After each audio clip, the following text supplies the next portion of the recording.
Thank you for joining me today for another episode of the Healthy AF podcast. With me today is Dr. Cate Shanahan. I'm so excited to have you on, Dr. Cate. So best-selling author of Deep Nutrition, Fat Burn Fix, and Lace When Deep Dark Calories, which has kept me busy for months, just going through all the wormholes, rabbit holes. I've learned so much just following your references in that book. It's been amazing book, and discovery on seed oils, which has now hit such a point of public discourse. But I got to say right out of the gate, you've been warning us about these seed oils for 20 years.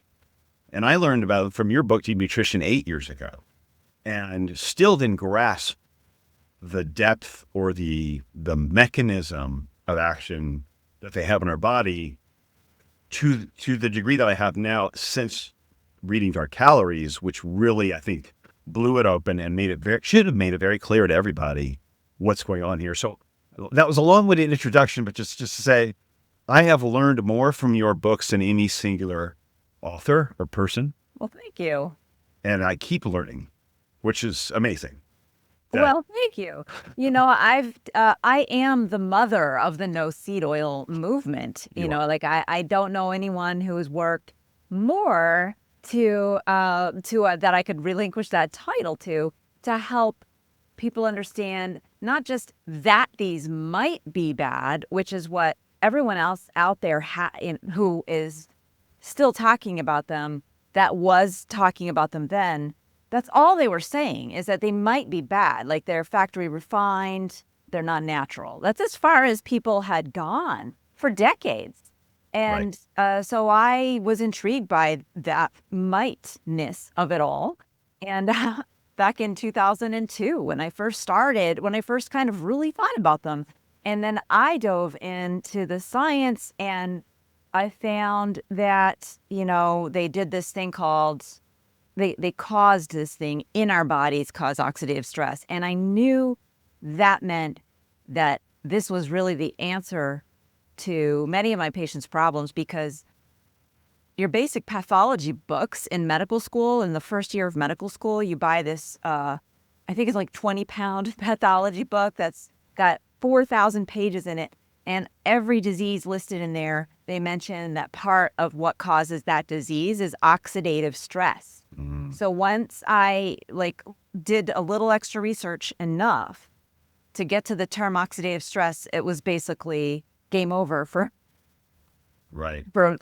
anything else I wanted to focus on. That became really the focal point of a lot of my work, right? It was, in Deep Nutrition, I talked about it, but I also talked about what other foods help us fight oxidative stress. Right.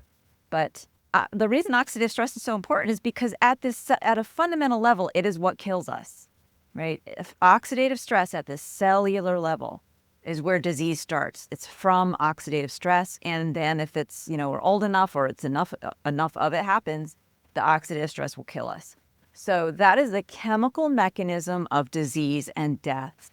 And if you're designing a diet to bring about more of it, you could not do better than what we've done with the American food supply, with the hateful eight seed oils, lots of refined sugars, lots of refined powders, refined flours. Mm-hmm. And now increasingly some other refined stuff that's, people are living on these plant protein powders now. Very bad. Oh, yeah. Yeah, absolutely. That's a complete, we just keep creating more and more processed poisons for our bodies instead of just eating food. And that, I think it's amazing, but this is the root of it. Yeah, what they all do, all these processed foods, what they do is they promote oxidative stress to different degrees, right? And it depends on the dose, it depends on exactly the chemicals. And then what Dark Calories does is it helps you understand, well, what's the worst of the worst? And that is the seed oils, the hateful eight seed oils. And then, the other things, that we need to avoid, we got to avoid those too if we want to optimize our health. But if you just avoid the seed oils, you will eventually improve your health. You don't have to do anything else. You will eventually improve your health. You may not optimize it, but you will improve significantly. So Right. They seem to be the biggest input for oxidative stress in our diet, and they've increased so much over the last 120 years or so in our diet. So can we talk about why do these seed oils create so much oxidative stress? I mean, it seems to be a misunderstanding. Like I hear people talking about, they don't really understand it. And I was at a conference weekends ago. I'm not going to name names, but I sat across from people who you'd think would know or would understand it, and they didn't seem to understand how or the level or the degree. It was still like a murky kind of like, well, it could be this, could that. Yeah, it's supposedly. And I was perplexed at the level of the lack of commitment, or I would say the lack of clarity in what's causing most of these diseases that are killing us now, the chronic diseases, the metabolic diseases, insulin resistance. Really, most of them driven by insulin resistance and offshoots of oxidative stress. And it kind of shocked me. And well, it's I mean, that's the centerpiece of my work, is making it around oxidative stress, and no one else is doing that. And so that's why other people talking about seed oils, if they aren't making oxidative stress their obsession, or just like reading about it now that I've put all this work out, then it's not going to be clear, coming from their mouths, because they don't have a clear understanding of it, just like you said. So that's why that's why I have to just remind people that I'm the source of this whole movement, because you can't have a movement based on a fog of ideas. You have to have clarity, right? And my books are the only books that have created this clear path between seed oils and oxidative stress. So what is that clear path? Well, they are made in a way that destroys all the nutrients they have and destabilizes their fatty acids, the polyunsaturated fatty acids, so that slowly they break down into toxins even before you open that bottle. And then the toxin formation just continues for indefinitely, all the way until we eat it. And even after we eat it, it will continue to deteriorate. And when I say it, I mean it's the polyunsaturated fatty acid component, both the omega-3 and the omega-6, although it's by and large omega-6, because that's just what they have more of. That's called linoleic acid. Linoleic acid and the omega-3 linolenic acid, those are both polyunsaturated, and they are both extremely prone to becoming oxidized when they're around oxygen and heat, and then some other factors that have to do with pH or salt content or mineral content. So it's complicated, but it's a moving target, and it means that we're just eating continually forming toxins when we eat foods that are made with seed oils. Because the toxin formation process, once it's kick-started there in the factory, it cannot stop. It is, the physics of the universe dictate that more toxins will form, because polyunsaturated fatty acids and oxygen will react when they're in proximity. And that's it. And when they react, that can cause free radical cascades that in the bottle create new toxins. But in our bodies, they do two things. They create new toxins, and that cascade of free radicals is something called oxidative stress. That when we have cascading free radicals forming, those are oxidative reactions where electrons are being exchanged in a completely destructive way. It's what's being destroyed? Our biomolecules. We are made of biomolecules. Our cells are constructed of complex biomolecules. The cell membrane is one of the more easily susceptible to these being attacked by the toxins. And when they're attacked by toxins, it causes oxidative stress. So you see, I've talked about a lot of different concepts here, and that's why it's concept.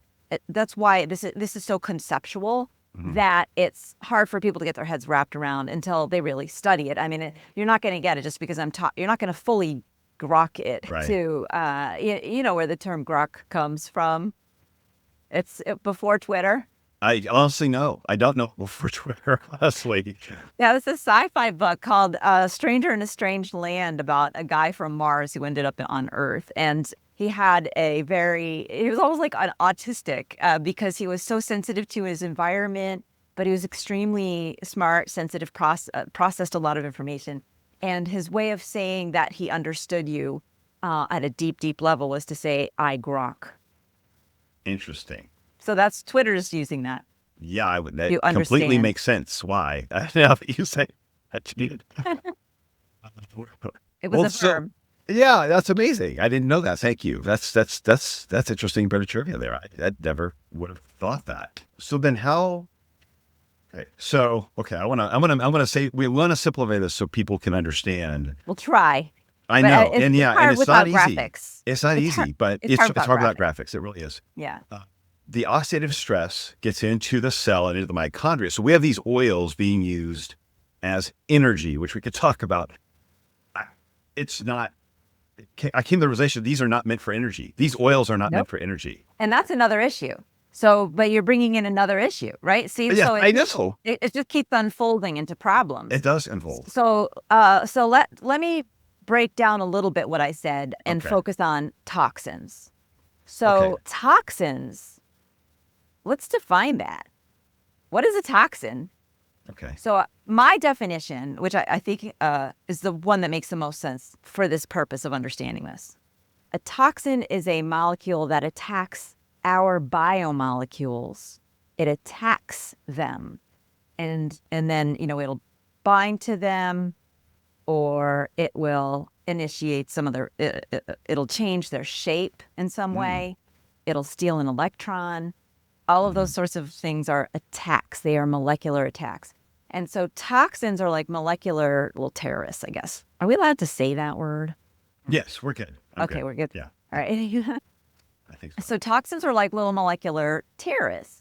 They attack our biomolecules. They may attack the polyunsaturated fatty acids in our bodies, and when they do, they don't just bind to them.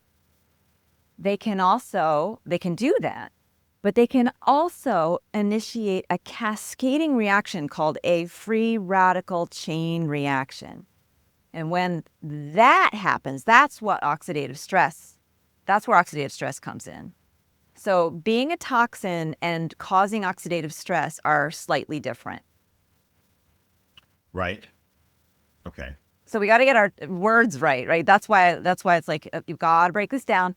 I mean, this is really like a course in toxicity, the toxicology of seed oils. Like, that's what you should call it. But it's not really clickbait, is it?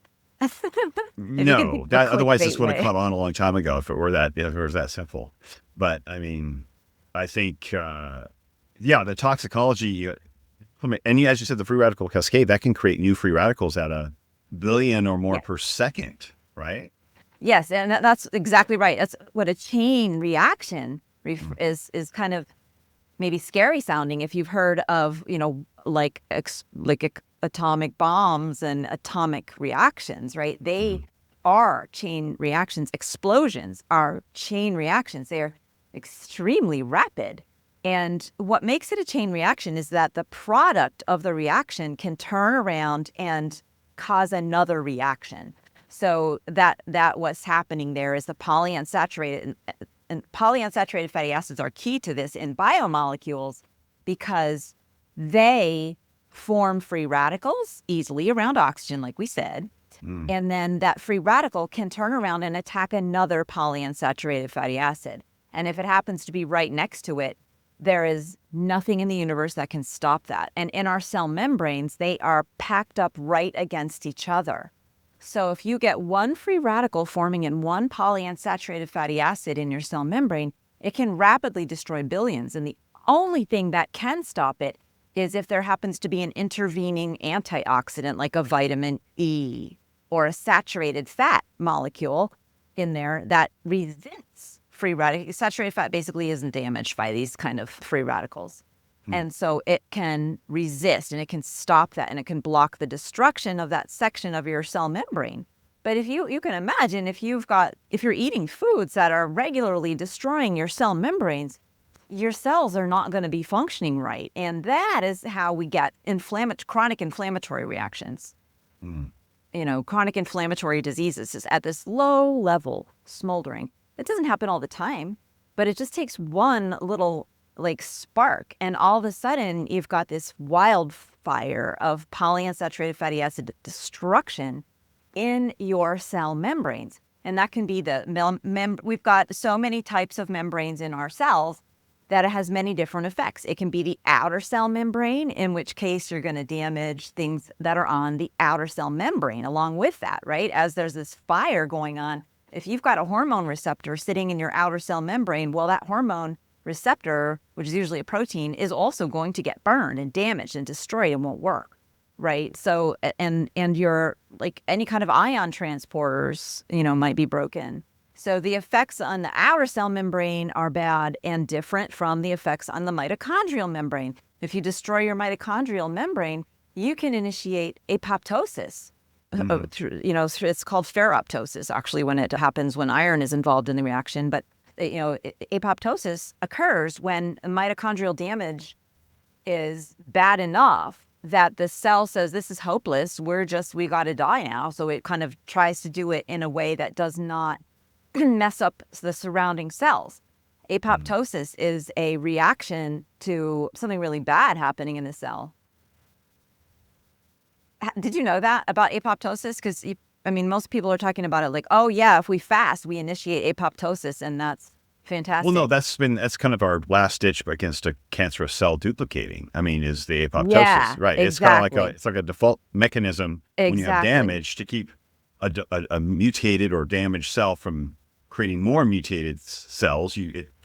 Apoptosis to stop, which is what limits cancer growth, I would guess. Yes, right? it's a safety mechanism, but it's kind of, like you said, it's a desperate attempt for the cell to contain the out of control free radical cascades and the toxin formation and everything before it contaminates other cells. And when you have, a cancer that has formed, that containment process has failed, and the cell has learned how to survive in a very different environment. And that's what I talk about in my paper that's coming out soon. Oh, yeah. We can save that for later. We can talk about it now. Oh, yeah. You have a paper. It's addressing how these oils impact cancer. Is that correct? Yes. Okay. And I'm so excited. It actually is probably going to be published maybe by the time you air this, because it's in the final stages. I've done my last proof. Oh, awesome. And it's being published by Frontiers in Nutrition, and it's called The Energy Model of Insulin Resistance, a Unifying Theory Linking Metabolic Disease and Cancer. Wow. Yeah, so it's, I think it's very important. I hope you'll read it and maybe share a little bit about it and I absolutely will. About it. There's no question, Kate. I kind of on end. I'm president of your fan club at this point, but it's no, because I keep learning so much. This is just someone who's been helping people with their health for 27 years and constantly trying to what diet. I experimented with vegetarian and then low carb and intermittent fasting and trying to figure out how to tackle insulin resistance and metabolic disease, and nothing was consistently effective until I understood seed oils. And then it was how you explain, which I want to get into, how these seed oils create insulin resistance and all the other components or symptoms of metabolic disease. That was the only thing that made sense to me, looking, from a pattern recognition of some people, carbs help, some people it doesn't make a difference, some people eat carbs without, So we've always been attacking what revealed insulin resistance or aggravated insulin resistance, but we haven't really addressed the true root cause until you have with the seed oils. And I think that's where it gets lost in a lot of people's understanding of how does this cause diabetes? How does this cause, obesity and fatty liver and heart disease? And so that's where I think it gets complex, but not so complex that most people shouldn't be able to grasp it. Right. But you really unpack that in dark calories, where it should be like anyone who's read the book should get it. It's like, Yeah. and when people don't get it, I know they haven't read the book because, because, and I'm talking to experts, I'm talking to Carefully. people who should be like who decades in the health industry, who of being, outspoken, or just the people who are on stage at some of these, and I'm like, you haven't read the book. Carefully. They haven't read it They haven't carefully. carefully, yeah. They were like, let's see to death while they were running on the treadmill. Or like a lot of people, when you're an expert yourself, you naturally kind of skim through something looking to see if you agree with them. It's more of an approval process rather than an open-minded adventure, which is how sounds like you approached it, right? And that's like really the downfall of being an expert, and I'm guilty of that myself, right? The problem with me, and the reason that I am different in terms of was able to discover these seed oil things, is that there's something about my brain that if any little thing doesn't make sense, that becomes like an itch I have to scratch, and I cannot let it go. Yes. And so relate to that. Yeah. Like, I'm not confident with what I'm delivering to my client because I know there's something missing. Like, it's not consistent. And I'm like, in the back of my mind is like, I think this should work, but it's not 100% because there's something, exactly what you said, there's something missing. And I think some of that is because you still treat patients. And when you see patients or clients, in my case, will challenge your theories every time. And you will literally say, it's like, well, it worked these 3 times, but the next 2, it was like, it had no impact. Or then why is this not consistently? So working with people, continuing to work with people, as opposed to just messaging a large group and not having that direct feedback, that really makes you refine, and it keeps you intellectually humble and curious, but it makes you refine your thesis.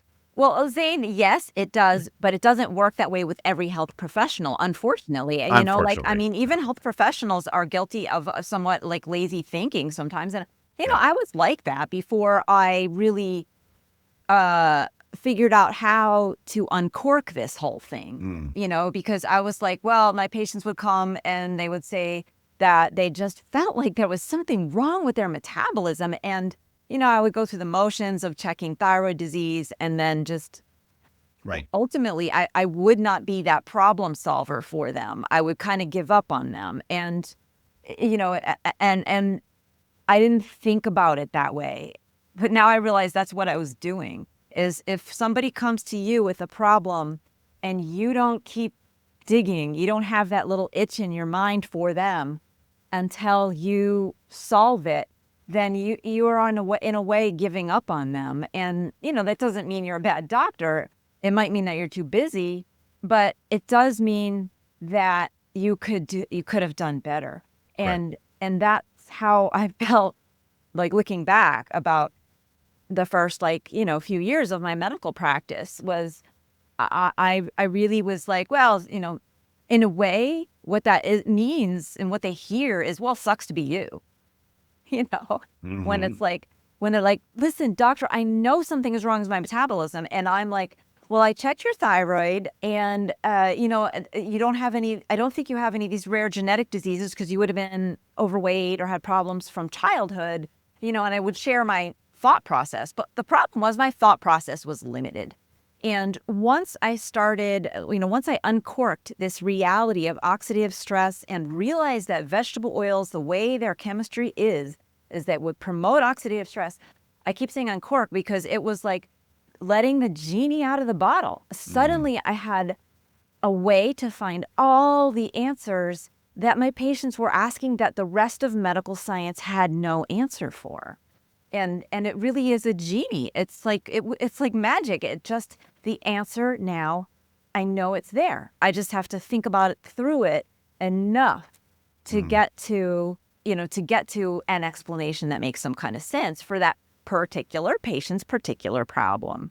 So that's why I'm always learning too, because everyone's unique. They are. But I think we found a unique toxin. And you found a unique toxin in our... It is unique because our bodies are made out of polyunsaturated fatty acids. And in that sense, a good deal of polyunsaturated fatty acids, right? And They have a and particular role in our bodies, but yes, it's not meant for energy, is what it appears. exactly. And that's the key that I stumbled onto when I was inspired to, just before I was inspired to write the entire book called The Fat Burn Fix, where I thought about, okay, well, so we are storing these things in our bodies. They are building up in our body fat. And I wasn't sure about that. But then I asked that question to the internet, which was a lot harder to do back in like 2011, 2012. It wasn't just Grok. I had to do a lot of PubMed searches. And I stumbled across a fantastic paper by Stefan Guyane, who compiled all the biopsy data from people throughout the last half of the 20th century, from like 1950 to 2005 or so. During that time, the amount of seed oils in the food supply had like tripled, doubled or tripled. And in correlation with that, the amount of the polyunsaturated fatty acids also tripled. Now, he only could get data for one of the two main polyunsaturated fatty acids. That's the linoleic acid in seed oil, which is the omega-6. And but the truth is that, it's reflective of our diets. And it's not that linoleic acid is this bad player. It's that polyunsaturated fatty acids are bad when we consume too many of them, and also have a diet that opens them up to oxidative attacks. Oxygen itself can become a toxin. And it will become a toxin when our diets are full of processed foods, like the refined foods, right? So this is why I say our diet is, the American diet is the perfect diet to promote oxidative stress in the human body, because it's full of these polyunsaturates and it's devoid of the antioxidant compounds and the nutrients that our bodies need to make our own antioxidant compounds, which are mostly enzymes. So it deprives us of the tools our body needs to prevent oxygen itself from acting like a toxin in our body. So that's where we're at. If it sounds abstract, what that means is oxygen will attack our cell membranes, and there's nothing that will stop it, and we will get sick and sicker and sicker until we eventually die. Yes, the process takes years or decades, but it's accelerated by things that should be minor infections like COVID, right? Or the flu. Influenza kills a lot of people every year. Or, a burn. Burn injuries kill people every year. And it's not, this is a shocking fact that I just learned. It's not the burn that kills people. It's not the burn. Okay. It's not the heat. It's not the fire. It's the fact that their skin has been stripped of the antioxidants, and now the polyunsaturates in the fat under their skin will polymerize. And they will initiate free radical cascades, and the little small polymerizations and stuff like that are happening. But Wow. that's like, I said polymerize just to be a little dramatic, but that's really what is happening. But it's just sort of at a micro level. But you can't function, and that when that's going on in your body, you will die, and that's what kills people who die of burn injuries. It's the polyunsaturated fatty acids now being unprotected from oxygen radicals and starting chain reactions and polymerization reactions in our cell membranes that kill us in days. So that's why people die after they have severe second and third degree burns on their body. And there's a natural amount we're supposed to have in our cell. You describe that in the book, that there is a role for these, for instance, the omega-6 specifically. I know we demonize omega-6, and linoleic acid has a role in our cell membrane to alert us to trauma when it's in small amounts that can be handled by our antioxidants. And it alerts the immune system to react quickly and then tone things down and react to the trauma to the cell membrane, whether it's physical trauma or a chemical or a bacteria, whatever, virus, whatever it is. It has a role in creating. So it's not that the omega-6 itself doesn't have a role in our immune system or function in our body. It certainly does. But it's the volume that we've taken in that has created that reaction, which is happening all the time because we're constantly being traumatized in some way. Yeah. And it just snowballs beyond what we can handle. I mean, that's just one avenue. Yeah. But it's the volume that we've taken in, and there's another factor I always like to add after I say that, and that is in conjunction with inadequate nutrients. Sure. Because almonds, half of the fatty acids in almonds are linoleic acid, right? But almonds have the nutrients that our body will repurpose that can protect all of that linoleic acid. So that I actually had a patient who literally said he lived on practically nothing but almonds for months because he wanted to lose weight before a wedding. And the only food that he knew was healthy that everybody agreed on was almonds. Interesting. And this is before the whole seed oil thing, because now people demonize almonds because they've got too much omega-6. But he lost weight and he felt great. And he went on to get married. He is still married and become, really an expert chef because he was so empowered by that healthy food and that experience of helping his body get, control oxidation. That's what getting healthy is. That's what reversing insulin resistance is, and that's how we lose weight. We have to help our bodies control oxidation or we don't get enough energy. That's why people feel so tired when they're, overweight and very unhealthy, because literally at the cellular level, they cannot control oxygen properly. And oxygen is what normally turns the fuel that is our body, the fat that is our body's fuel, into ATP energy, cellular energy. And when you are unhealthy, when your body fat is full of these too many PUFAs and your diet doesn't have the necessary nutrients to control that oxygen as it runs through your mitochondria, as your mitochondria, suck in oxygen in order to do their job, right? Mm-hmm. That's why we breathe, because mitochondria use oxygen to smash bonds apart. Then they capture that energy and use it to make ATP, which is the cell's energy. And when we don't have enough antioxidants in our diet, even if we don't have seed oils in our diet, if we don't have enough antioxidants in our diet or in our body, enough nutrition in our body, the same bad things will happen. Sure. The same bad things will happen. But with the seed oils and the processed food, the level of processed food we're consuming, there really isn't a way to consume enough antioxidants to offset what we're taking in. Correct. Right. Exactly. I don't think it's possible, right? Because we're consuming, let's quantify this. People are getting about 30% of their total daily calories from these seed oils, the hateful eight, the corn, canola, cottonseed, soy, sunflower, safflower, rice bran, and grapeseed that I've identified. Those are the 8 seed oils that are harming us, right? The other seed oils in their food supply are not as bad or are even healthy. But they're much smaller amounts, I would imagine. Like, who's consuming as much sesame oil as they are of soy or corn or canola? I mean, very few people are going to get enough sesame oil in their diet randomly. Yes. Compared to the soybean oil, the canola oil. I mean, the difference of volume is just not impactful enough. Exactly. Well, I mean, I mean, sesame seeds are tiny, right? So that alone tells you how much humanity usually consumes, right? When they're tiny and, when something is big like a cow, we probably ate a lot of that kind of fat. Right. Okay. Which has like 3% of that is polyunsaturated fat. 3% of the cow's fat might be polyunsaturated, or 2%, but it's in the amount that's appropriate for our diet, right? Where it's like comes in at 3, 4, 5% of our diet is PUFA.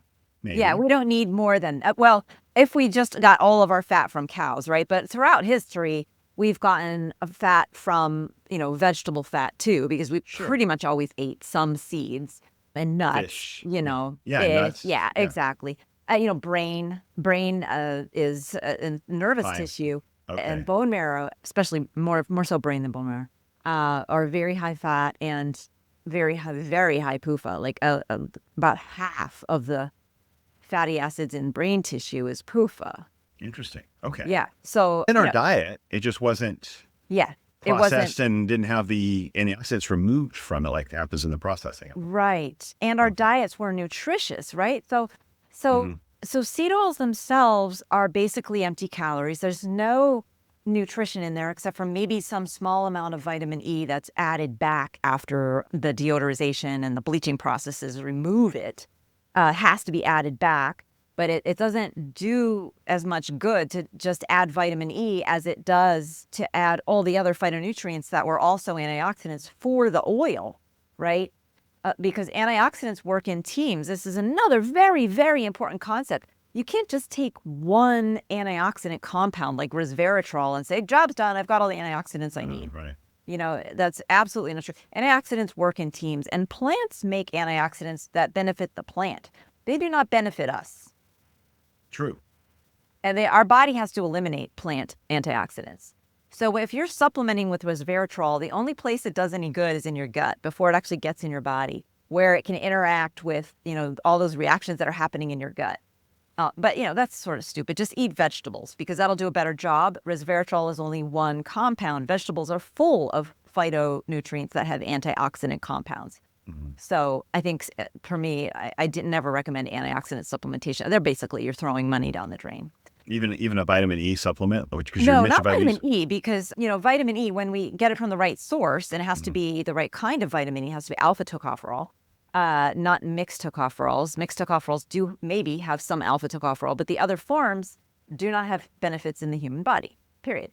And so there's just so much. I have to say it. I'm just going to say it, Zane. I'm sorry. I hope you didn't have this guy on. There's just so many shysters out there that are trying to sell stuff that, that is, they're going to say it's like the next big thing, and it's a waste of money and might even be toxic. And a classic example is this idea of tocotrienols, which is a form of vitamin E that somebody, started promoting for his own supplement company. He was I'm sure he made a lot of money off of it, saying this is a newly discovered form of vitamin E. No, that is a lie. Maybe it was new on him, but the world's leading vitamin E researcher, who I spoke to, her name is Meret Traber, Traber. She knew all about tocotrienols, and she knew that their shape makes them potentially dangerous. So our liver has to work hard to eliminate them as quickly as possible. It actively eliminates them. It's not like they just come out of our body following, they just deteriorate over time. Right. She found that our liver actively eliminates these things because they have toxic effects. So our body knows, and our body is very intelligent, and it knows to stick them into the toilet, the body toilet, which is the bile goes out. Bile salts. Okay. Well, so help people understand how this oxidative stress and these oils, which we're not supposed to be using for energy, how they create insulin resistance. Because your theory of insulin resistance is where I think people get lost. They haven't got to the point where they realize this. Okay, oxidative stress is inflammation. How that leads to insulin resistance, which then leads to most of the other symptoms of metabolic disease. So this is when we have to get this, because this is the most unique, in my mind, of how we handle metabolic disease. This is the unique formula. This is what makes and what makes your book so impactful. Yes. There's so many things, but this was like, for me personally, my search throughout my career was, how do we stop insulin resistance? How do we reverse insulin resistance? What's causing it? And because there's too many things that didn't add up. And they try to blame saturated fat and meat, and then it's sugar, and then it's carbs, and it's like, or not enough moving, too many calories, and enough exercise. So we've had all these things that are so surface level. And then you describe this root cause, which creates a baseline of insulin resistance that these other things are just kind of aggravating. They're kind of poking at, but they aren't the cause. And so I'd love for you to explain, like, this oxidative stress from these oils creates the insulin resistance that is basically driving our current level of metabolic disease. Yeah. I love this topic because it's just so cool, because it does answer this question, right? It really, insulin resistance, first of all, another thing I discovered in doing the research for Dark Calories is that basically more than 99% of adults are already insulin resistant. Yeah. So it's almost ubiquitous. And it's because of the seed oils and the combination of the other stuff we've been talking about, the bad foods that don't have nutrition. And so I'll describe it here at a high level. And I have all the references that support this in the book. And everything I'm saying is supported by science. And in fact, it's so supported by science that I successfully got it published as an academic paper in Frontiers in Nutrition. And I was like shocked. I submitted it to one paper. I got it, to one journal. I've heard how people have to submit to so many.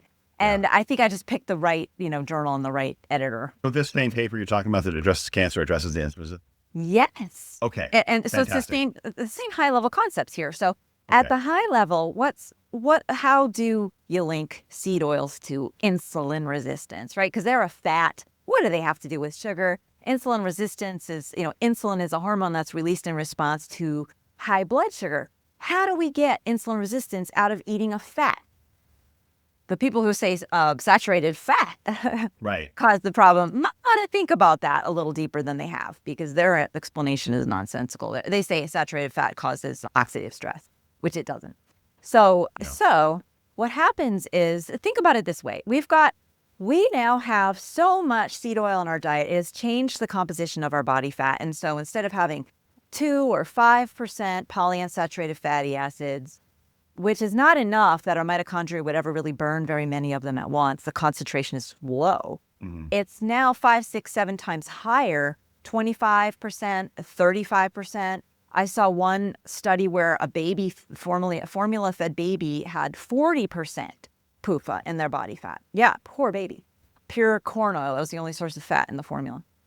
Wow. So when your body fat is so high in PUFA, well, it's going to end up in your mitochondria in a much higher concentration than ever nature had designed for.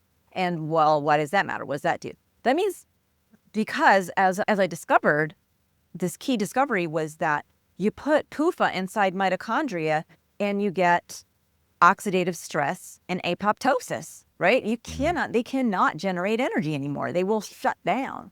So, there's a middle ground there where you just put in a little bit and you just get, the mitochondria aren't dead or shutting down, but they're not functioning well. And what they do is they become free radical generating machines that just shoot out their own toxins now. They become sources of toxins. And this stresses the cell. It doesn't kill the cell, but it stresses the cell. And to save itself from the stress, our bodies are so smart. There's so much intelligence in our cells. What they do is they put another type of fuel receptor on the surface of the membrane called a glucose receptor, a GLUT1 transporter. And that will suck in an alternative fuel that doesn't kill mitochondria. Glucose. Glucose is always there. But so now we've just lowered our glucose. When one cell does that, it's not going to have an effect. It's going to save the cell. But what's happening, this is the key piece that's missing. At the body-wide level, millions, trillions, billions of cells doing this all at once, it's going to lower our blood sugar, right? That is a problem. And that has the immediate effect of making people feel bad. They get hungry and they eat. Sure. So very, very simply, I've just explained why we overeat, which is why we are obese. We're obese because we overeat. But why are we overeating? That's the $1 million question that no one else, I think, has a good answer for. But I've just answered it. When our body fat doesn't give us energy between meals, we get hungry and we have to eat. There's a lot more science we could go into and exactly how all that happens and everything. And how do you end up with insulin resistance? We still need to answer that. But I've already answered how do we end up overeating and how do we end up being obese. So it's a hypoglycemic response, essentially. It's exactly. When we lower our blood sugar, that is called hypoglycemia. Exactly. And if you feel like you're hypoglycemic, if your doctor has told you, oh, you have hypoglycemia, you need to snack more, you've got this insulin resistance problem, and snacking more often or eating frequent small meals is a temporary solution that very often just brings in more bad food. So it is really actually terrible advice. Yeah, and it means you're more dependent on food. You can't use body fat between meals. Right. So yeah, okay. And that's just step one in the process, I think. Yeah, that's step one. So I still haven't answered how do you get to be insulin resistant. And like what happens is that because when your blood sugar falls, that's a stress to your brain. And so your brain tells the adrenal glands to release stress hormones, adrenaline, cortisol. Those will raise your blood sugar, and they will raise your blood sugar above normal. They will give you hyperglycemia. So you have, even if you don't eat, as long as your adrenal processes are responsive, you will be able to raise your blood sugar. And it comes at a cost, though, because you're raising your blood sugar very often by breaking down protein, in your muscles, because that's what happens when you've got cortisol and adrenaline and your blood sugar's dropping. Those hormones start to free up protein from wherever they can to convert protein to sugar. So that's why diabetics become skinny fat, right? So now I've just explained skinny fat. So it's gluconeogenesis. We depend on a small degree between meals, but this elevates it to a point of you're basically breaking down lean mass to turn into sugar, almost like you're starving. That's the chemical term for, gluconeogenesis is the chemical term for breaking down sugar as breaking down your muscles, your protein, protein-rich tissues, any muscle, your heart, your bones. I think even your skin, the protein in your skin, your collagen, everywhere. And so forth. Will get broken down, and this is why diabetics are skinny fat. When you're insulin resistant, you're constantly experiencing these stressors. Overnight is really when it happens the most, because you haven't eaten for the longest time, usually overnight. And so, but still, I haven't explained how do you get insulin resistance out of that. So I've explained how you get higher than normal fasting blood sugars, because this process happens overnight and it will overshoot, and those stress hormones can really elevate your blood sugar. Anybody who's tested their blood sugar when they were extremely stressed or sick has probably seen that. That's why exercise sometimes, exercise can raise your blood sugar, because the same thing. It's not bad when you're well nourished, but because you're not breaking down your own muscle.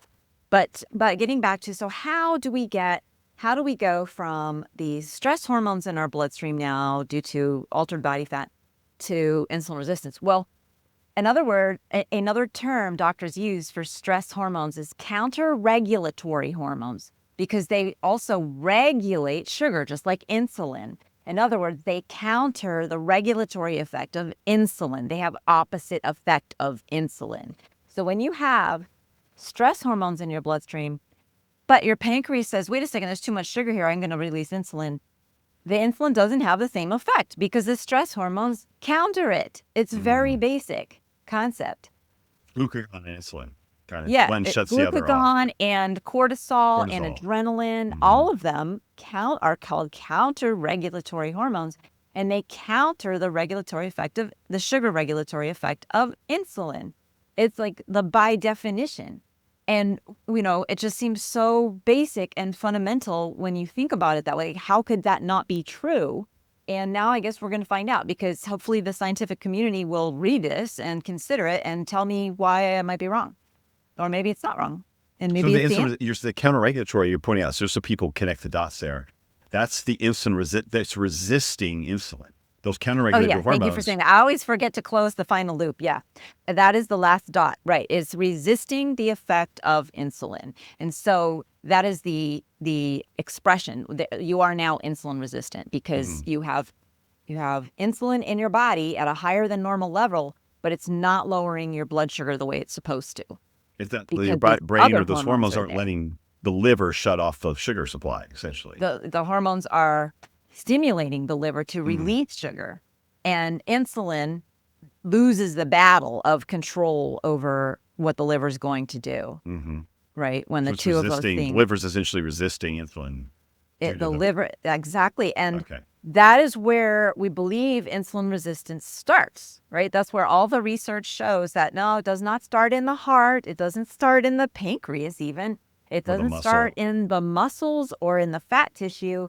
The research really points to more research points to starting in the liver. And that makes sense. Like that's just, it all fits together. There's no missing piece that makes this thing break that I've been able to come up with.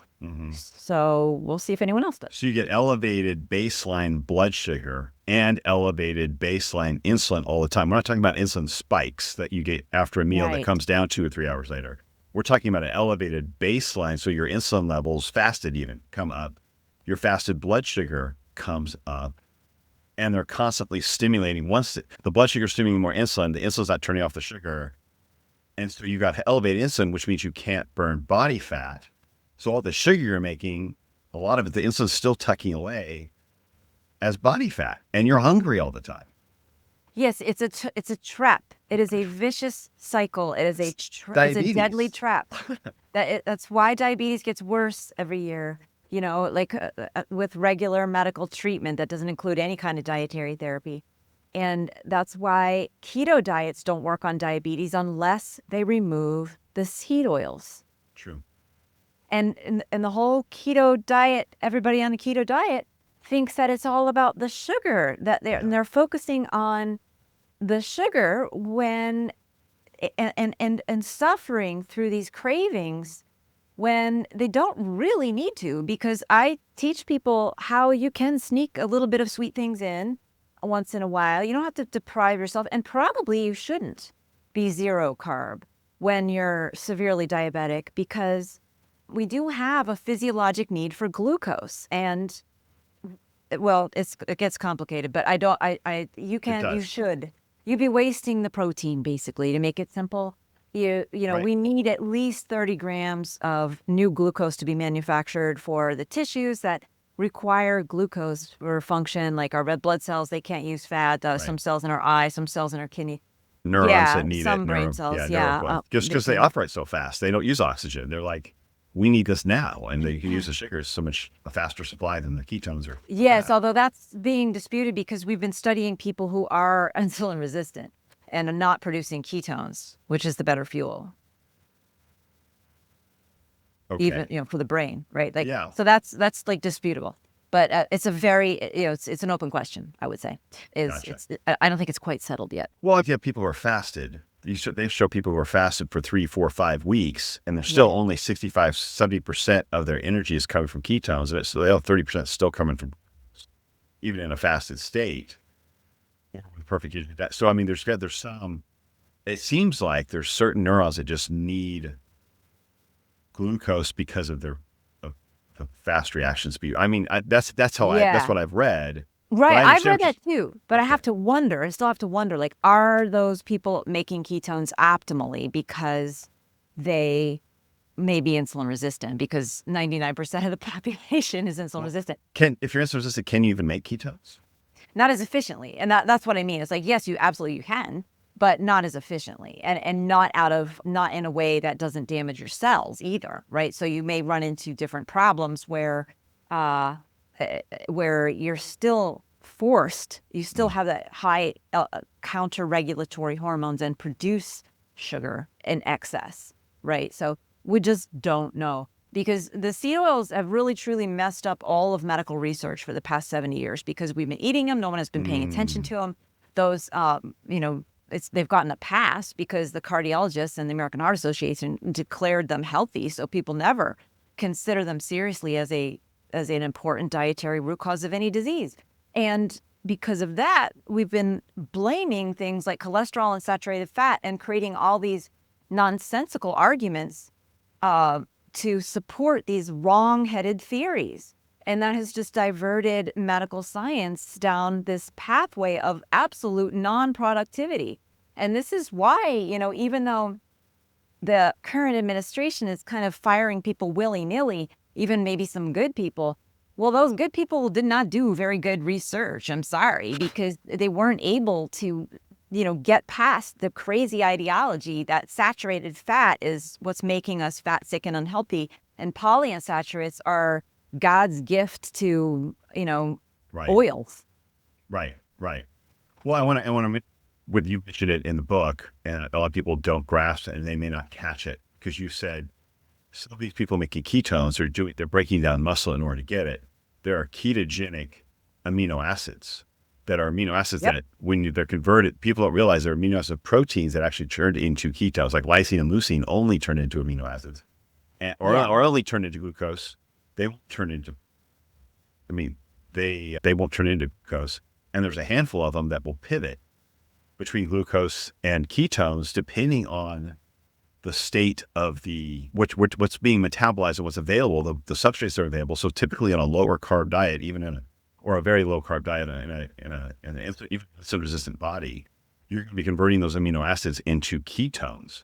So they're getting this ketone state, they're burning fat, and they're breaking down, like you said before, the lean mass and turning that into ketones, giving this false sense of benefit, like they may be burning fat. And it's actually protein. They're still burning the protein, which I think is why you suggest low glycemic carbohydrates and so forth to kind of offset some of that demand for Yes, gluconeogenesis, exactly for sugar. why. And if you're following along and you didn't quite understand all that, I lay all of that out in You chapter do. 3. And by the way, almost everything that we have been talking about in this hour now is just chapter 3.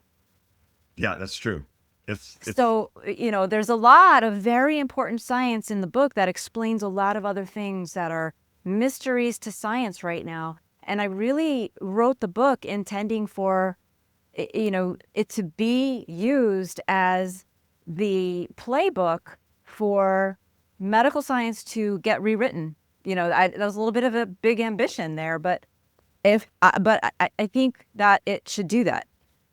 Yeah, no, absolutely. And even heart disease with the oxidized LDL, oxidized lipids causing atherosclerosis, right? Yes, oxidative stress plays a role in absolutely everything. All of, everything that we worry about, everything we don't want to get, whether it's dementia or osteoporosis and fragile bones, or if you've Parkinson's in your family, or heart attacks or heart failure or kidney failure, even kidney stones. Oxidative stress harms the kidney so that the absorption and release of uric acid doesn't happen correctly, and calcium and uric acid start to build up and we get stones.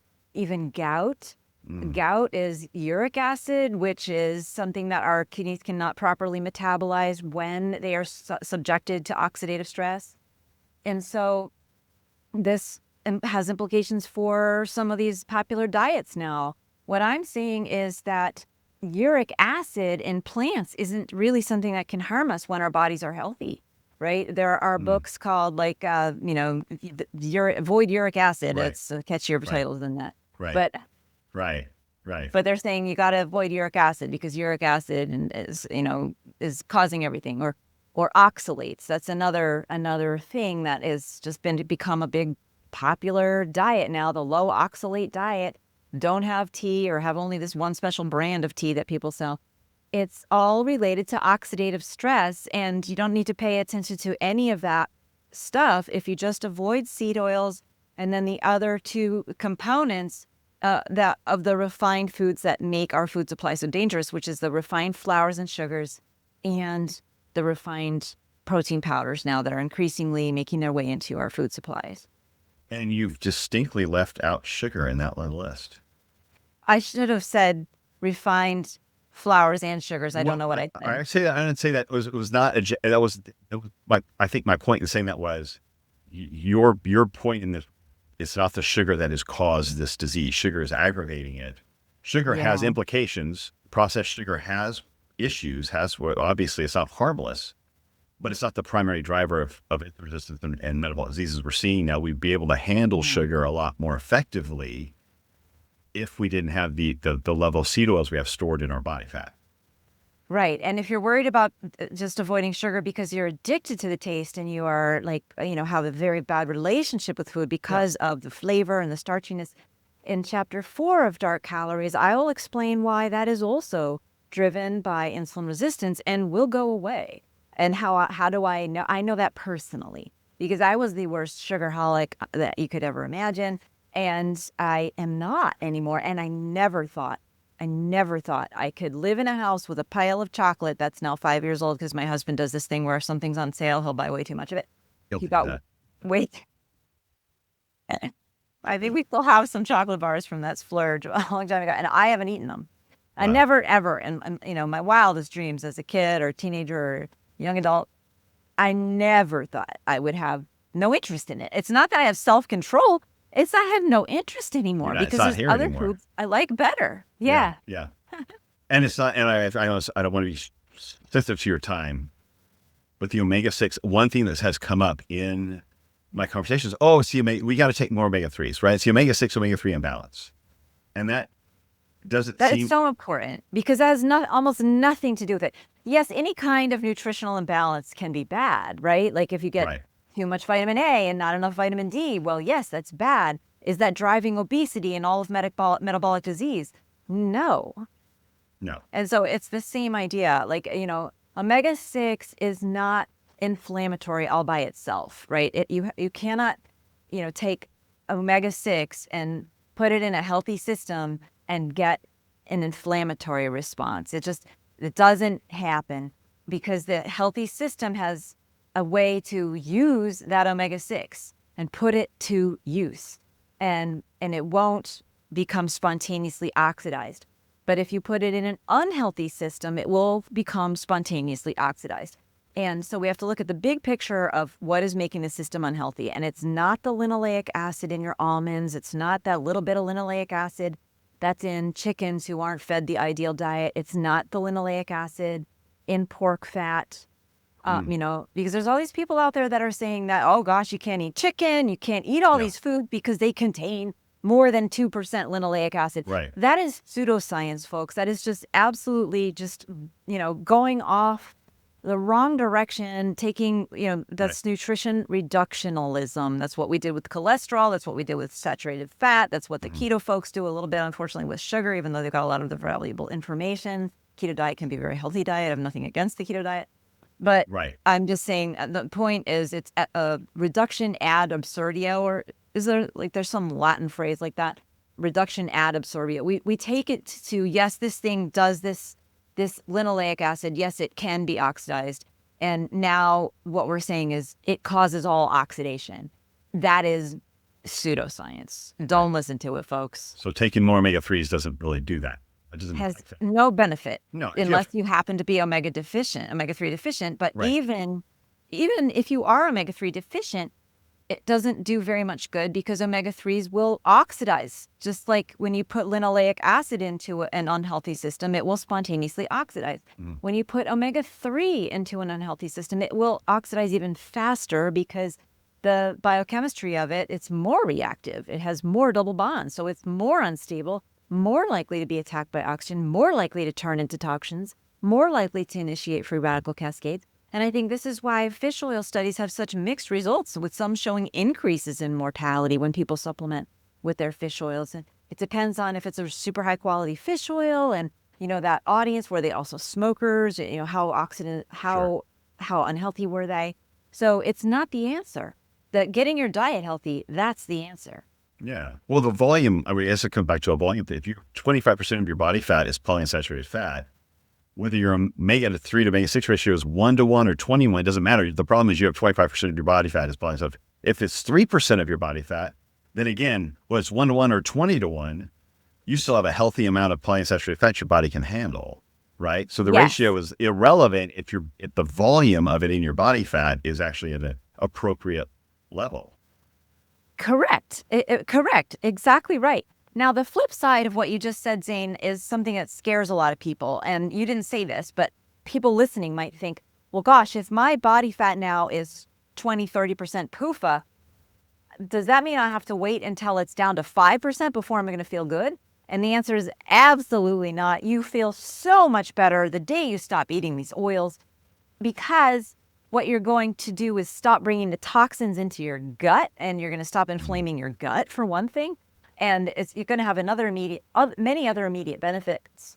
But you also start eating healthy foods. And that's why the back third of the book, Dark Calories, gives you all kinds of the instruction that you need to walk you through exactly how to live without seed oils. What are you going to make for breakfast, lunch, and dinner? What are you going to buy? What are you going to keep in your fridge? All the things you need to know, so that you get the nutrition that you need, so that your body can control oxygen, prevent oxidative stress, and you will slowly be able to burn off some of that PUFA more efficiently. Slowly but surely, you will be able to burn off a higher concentration than you are now, so your cells don't draw in so much sugar, and slowly you recover.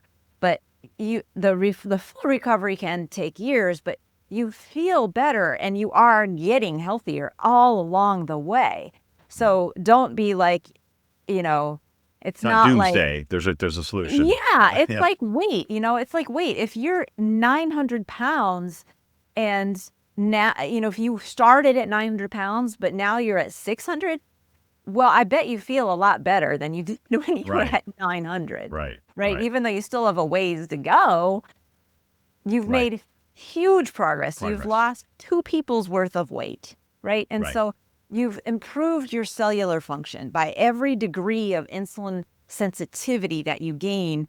And every time you are avoiding that oxidative stress cascades in your mitochondria, you are rebuilding your body and making things healthier and making yourself feel better, making your brain work better, making your immune system work better, your gut work better, everything. Thank you. That's amazing. I could pick your brain for hours. Honestly, I really could. If I ever get in the same room with you, I just might. So, tell us where. I know the Dark Calories is on Amazon, right? The best Yes. place to get it. It's everywhere. It's on Google Books. It's on Barnes Okay. and Noble, I believe, if they're still around. If there's still, Yeah. Yep. It's and everywhere. of course, drcate.com should be a resource for everybody. It's been a resource of mine for a long time, but drcate.com. And you're pretty active on Instagram and X as well. Correct. At Dr. Cate Shanahan on Instagram, correct? DRCATE, then Shanahan, yes. Yeah. But the most important thing, please, is come to my website and sign up for my free newsletter so you're on my list. Because I am building a course which will help people, to learn this stuff. Initially, it's going to be my first course is going to be for people who struggle with weight and, they need to be walked step by step through. It's going to be an online course and you'll get, personal, I'll be there myself in the community, but it's also like recorded so that if you can't make it, it's there for you. But that hasn't been released just yet, hopefully soon. But I am going to be turning it into like an experts level course because doctors and dietitians, folks like you, they need to know this stuff. The health coaches of the world who are doing so much good out there, trainers doing more good, honestly, right now than all the dietitians put together, I think, unfortunately, even though there's a lot of well-meaning dietitians. Because the health coaches actually are not bound by this crazy idea. The dietitians have to pass tests that say where they have to test to, pass the test. They have to believe cholesterol is bad. They have to believe the COs are heart healthy. It's terrible, terrible. And I talk about that too in Dark Calories, how, the well-meaning people, their good intentions are hijacked and they become, instead of being agents of people who can help you, they become agents of disease and death. And it's terrible that we're in this state right now. And that's why I've participated in, the animal documentary and a number of other documentaries. There's actually even the Maha documentary. Awesome. That's coming out. And and that's why I go on so many podcasts, because I just got to get the word out. Even though it's all in my books, you got to hear about the books. You got to read the books. You got to know. You got to read the book. You have to read the book. I mean, it's like a wealth of information for the depth that you can get. But I appreciate you coming on the animal documentary. We didn't even talk about that. I appreciate you, which is going to be coming out in June, late June. But I appreciate you contributing to our documentary, because it's so important in just this subject. Basically, is like we've been pointing the finger at the wrong foods. It's not saturated fat. It's not meat.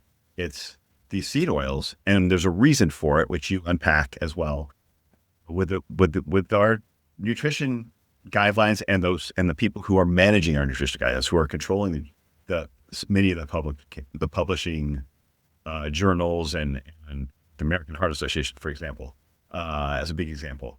But I mean, you've been pioneering this, and I've been educating other people in that they are bad. Unfortunately, they have not all studied very carefully to understand why they are bad. And, it's complicated and people are curious and they like to do their own research. And I say unfortunately, because the other folks who are talking about this are currently have gone down one or the other wrong rabbit holes. Some people talk about reductive stress. Some people talk about the omega-6 ratio. Some people obsess about linoleic acid. And that is not correct. It really, Zane, if there's just one message, it has to be that you want to come to the source of this information, and that is me. There's people out there who are warning about seed oils to millions of their followers and doing a lot of good that way, but they are not the source, and so they're overlooking the real reason these things are bad, and they're going to tell you to avoid linoleic acid. They're going to tell you crazy things like reductive stress, which there is no such disease. It's not a disease. You probably know who I'm talking about when I mention that, right? You Do have to you? say. Okay. I don't like to get you in trouble, but Yeah. But like those ideas are not scientific. And so just if you're interested in this topic, you have to please come to my website and study. Come to the source. yeah, There's other people doing good things out there, but they just don't get it right. So don't get yourself all mixed up. That's all. there you go. No, it's for clear science. It's unpacked chapter by chapter. You really unpack it very well, building through the explanations and the solution. As you say, at the end of the book, you've got a solution for people that is very sustainable, a very sustainable solution. Thank you. Now, I've heard you may be speaking somewhere later this year. Where can people come see you in person? Yes. Well, I will be speaking in person in Tampa in November at the Hack Your Health conference. Yes. Yeah, and I'm very excited because I have not spoken at a live conference in just ages and ages. I've just been so busy, and this is right in my neighborhood, so Yeah. I have to go. And I'm looking forward to meeting so many people there, and this is gonna be a great event. It's put on by a person who I didn't know, but you introduced me to her, and I'm blanking on her name. Is it Jessica? Robin. Robin. Schweitzer. Yeah. Schweitzer, yes. Yeah. She's just fantastic. She's got a fantastic lineup and really knows how to put a conference together. She does. She's amazing. Yeah. She took over KetoCon and she has turned it into Hack Your Health, and she is really driving it. And I really am excited about you being there and getting to see you and in person. Yeah, we can meet in person. Yeah. And I talked to her about why she changed the name, and I loved her answer, which was she didn't want it to be just like one way of thinking about the answer, right? She wanted it to open it up, because as much as the keto diet is a healthy diet, it's not the only way. And It's not the only tool in the toolbox, right? It's so important that we don't adhere to an ideology, Right. because that will prevent us from adhering to the science. And science is my religion. And when people mess it up, that's like the devil's work, as far as I'm concerned. Sure. No, you're absolutely right. You wanted to just adhere to one tool or one strategy. She wanted to bring people together who are all searching for the solution, and she made it about the solution, which is optimizing our health.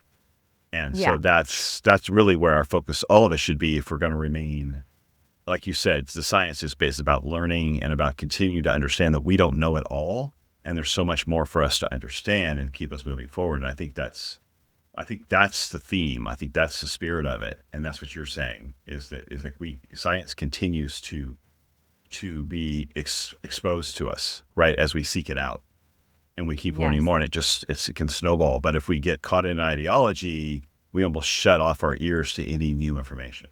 Exactly. It becomes like a game of sports, and sports are fun, but right, it's not. We shouldn't be competing over strategies to solve our health issues. We should be collaborating and learning, not competing. Great point. Competing with our uniforms and our colors. So I 100% understand where you're coming from. Again, thank you so much for your time. Again, I could literally just pick your brain for hours, and I know we don't have that. And people need to just go read the book. So we covered. You're speaking later. You got the publication. When do you expect that to come out? The publication in Frontier. Hopefully will be out in like mid-May at the latest, Oh, maybe. awesome. I don't really know. Certainly maybe by June at late. It could be tomorrow for all I know, because it's in the very final stages. Like I approved the final proof. I did not ask for another review. So Amazing. if there's any typos in there, it's because they didn't do because I didn't ask for a final review and they didn't read it right. They added some typos, and I was like, supposed to do that. That's the opposite. But I think a lot of it's AI now. So Correct. Yeah, you're probably not yeah. wrong. Yeah, it's probably reviewed through AI. Well, awesome. Cate, thank you so much. I appreciate you so much and everything. I said everything from my career, you've answered this big question for me, and that makes me like it's clarified a lot for me, and it should clarify a lot for so many others who have really. There's so many people intentionally. Their focus is to solve for metabolic disease and insulin resistance, and I think you've found it. You've nailed it. This is the best explanation I've heard seen that adds up across the board, and you deliver the evidence, both epidemiological evidence in your charts, as well as the clinical evidence in the studies you bring from the researchers who are actually, unfortunately, not in the nutrition space, but who are more like biochemists who are really looking at how these oils are uniquely inflammatory to our bodies. And you bring the research, both epidemiological and clinical, and together. And so it just can't be argued any further. Someone's got to come up with a really good argument to dispute what you're saying, because I can't imagine a clearer explanation of the root of insulin resistance than what you've laid out for us. And so, Wow. Well, I hope that's what the Nobel Prize committee says. well, I mean, to me, it's like I know that sounds like a lot. It's a big thing, but it's decades of me working with people who struggle this way, and decades of mine took me to come up with it. It's not like it popped in my head. Yeah, it was hard work. Exactly. It's a passion. It's a passion. Yeah. And so that comes through. I think that comes through, that this is your passion, and that also I think is clear to see, and it should impact how people read this. This is like your life's work. Right. Well, thank you so much, Zane. It's really been a pleasure talking to you, and thank you for saying that. And I'm just gonna say this, now watch what happens. People are going to start talking about this as if it was their idea. Just you watch. Well, because that's what happens. That's how it works, unfortunately. So I credit you as often as I can, both in the book and we asked you to be in the documentary, but also in as I post, I credit you, because you're the one who's broken this open. There are a lot of people who try to explain it in different ways, as we said. Yeah. But you've broken this open down to the root of how it causes baseline insulin resistance and the other mechanisms as well. And I'm grateful on a personal level. Thanks. Yeah. Well, I just say that because it really does hurt me when people do that. But on the flip side, I really appreciate when you don't do that, And when, I really appreciate you, Zane, for saying that. Like, everything you said has just been very validating. Thank you. Thank you. Appreciate it. I feel the same. I feel the same about just your work validating my search. And it's like, okay, this makes sense. So, again, look forward to seeing you in person in Tampa. And I can't thank you enough for coming on here. It's been a pleasure.